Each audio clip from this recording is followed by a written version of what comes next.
ప్రస్తుత దేశ రాజకీయాలను మనం పరిశీలిస్తే రాహుల్ గాంధీ మోడీ మధ్యన విపరీతమైన పోటీ వాతావరణం. గత 12 సంవత్సరాలుగా రాహుల్ గాంధీ మోడీని ఎదిరించలేని ఒక పరిస్థితి. కానీ ఈ జంతర్ మంతర్ సీజేపీ పార్టీ వచ్చిన తర్వాత ఎన్నికలు సమీపిస్తున్న పరిస్థితిలో రాహుల్ గాంధీ డైరెక్ట్గా మోడీని మళ్ళీ అటాక్ చేస్తాం, అది కూడా చాలా అగ్రెసివ్గా హాకిష్గా అటాక్ చేస్తున్నాడని చెప్పొచ్చు.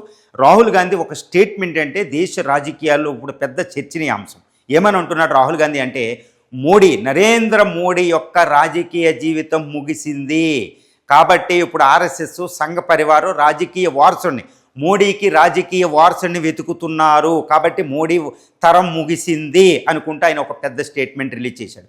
బీజేపీ ఏమంటుంది, గత కొన్ని నెలలుగా అనేది మళ్ళీ అంటుంది. ఏమని అంటుందంటే, రాహుల్ గాంధీ మోడీకి ఏమాత్రం కూడా పోటీ కాదు, ఇప్పటికే 99-100 అపజయాలను మూటగట్టుకున్నాడు మోడీ చేతిలో.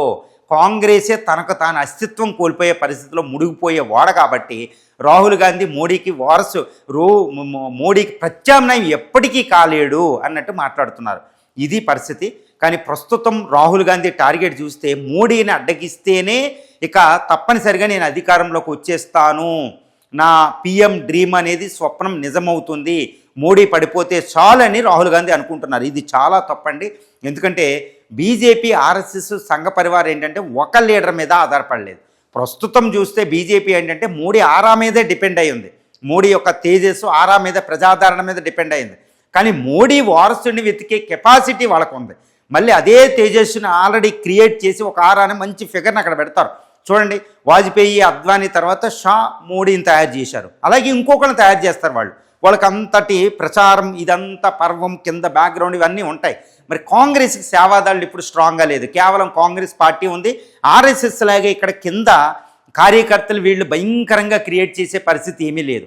కాబట్టి రాహుల్ గాంధీ ఏంటంటే మోడీని ఒక్కడిని రాజకీయంగా మోగించేస్తే నేను అధికారంలోకి వచ్చేస్తాను అనేది రాహుల్ అనేది అది చాలా పెద్ద ప్రమాదం. ఈ స్ట్రాటజీయే చాలా పెద్ద ప్రమాదం. ఎందుకంటే మోడీ ఒక వ్యవస్థను తయారు చేశారు. ఆయన ఒక వ్యవస్థే ఉంది, అదేంటంటే అత్యున్నత ప్రజాదరణ. మోడీకి ఇప్పుడు ఆల్మోస్ట్ 75 సంవత్సరాలు దాటిపోయినాయి. వచ్చే 2029కి అనివార్యంగా ఆయన ఇంకొక ప్రధానమంత్రి వారసుని ప్రకటించుకుంటారు. కానీ మరి రాహుల్కి అవకాశం ఉంటుందంటే ఇదే రాహుల్ అర్థం చేసుకోవాలి కాంగ్రెస్. అదర్వైజ్ ఇప్పుడు ఎప్పుడూ కూడా కాంగ్రెస్ బీజేపీని పక్కన పెట్టి, ఎన్డీఏని పక్కన పెట్టి ఇండియా గ్రూపు లేదా కాంగ్రెస్ అధికారంలో రావడానికి అసంభవం అనమాట. మరి ఏం చేయాలంటే రాహుల్ గాంధీ అధికారంలోకి రావాలంటే, మోడీ తర్వాత అధికారంలోకి రావాలంటే, లేకపోతే మోడీని ఓడించి, లేకపోతే మోడీ వారసుని ఓడించి, బీజేపీని ఓడించి 2029 ఎన్నికల్లో అధికారంలోకి రావాలి అంటే ప్రస్తుతం మోడీకి ప్రత్యామ్నాయ పరిపాలన నేను అందిస్తాను అనే ఒకటి భరోసా ఇవ్వాలి దేశ ప్రజలకి. అది ఏంటి? జాతీయత. ప్రధానంగా మోడీ తేజస్ ఎక్కడుందో మనం అర్థం చేసుకుంటే, మోడీ ఆయన ఏంటంటే జాతీయతను పైగా ఇన్స్టిగేట్ చేశాడు, జాతీయతను పైకి తీసుకొచ్చాడు, పునరుజ్జీవం చేశాడు. బ్రిటిషోడు పరిపాలన తర్వాత నెహ్రూ పరిపాలన, అంటే భారతీయులు భారతదేశాన్ని పరిపాలించుకున్న మొదలుపెట్టిన 1947 తర్వాత భారతదేశ జాతీయత అది చాలా అత్యున్నతమైన దశకు మోడీ తీసుకెళ్ళగలుగుతారు.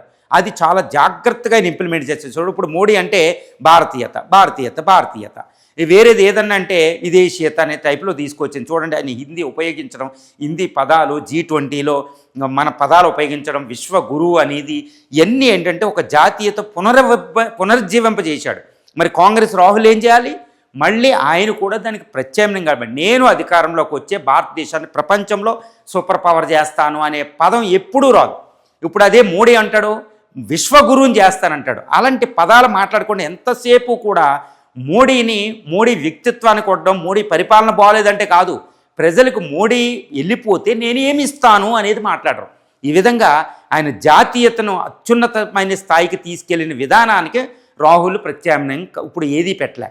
తర్వాత మోడీ దీన్ని విశ్వగురువు చేస్తాను, వికసిత్ భారత్ చేస్తాను 2047 నాటికి అనేది ఒక యాక్షన్ ప్లాన్ పెడుతూ ఉంటారు. రెండో విషయం, రాహుల్ గాంధీ 2047కి నేను దేశాన్ని నేను వస్తే ఏం చేస్తాను అని ఒక్కసారి మాట్లాడింది లేదు. ఎంతసేపు మోడీ చేసేదాన్ని తప్పు పట్టడం ఒకటే ఉంది. ఇప్పుడు ప్రజలు ఈ జనరేషన్ ఒప్పుకోదు, యాక్షన్ ప్లాన్ ఉండాలి. మోడీ కంటే నేను ఏం చేస్తానని చెప్పగలగాలి. ఈ 2 విషయాలు ప్రత్యామ్నాయం. ఇక మూడో విషయం ఏంటంటే, మోడీ చాలా జాగ్రత్తగా అన్ని స్టేట్లో పవర్ని తీసుకొస్తున్నారు బీజేపీని.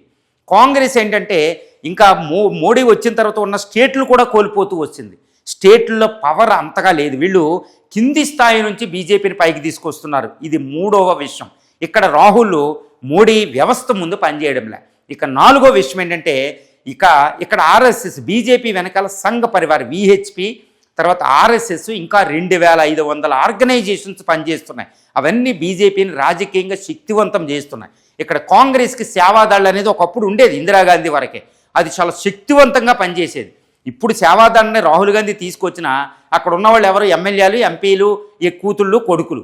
దీన్ని ఒక సేవా సంస్థగా మళ్ళీ రాజకీయ సంస్థగా చూస్తున్నారు.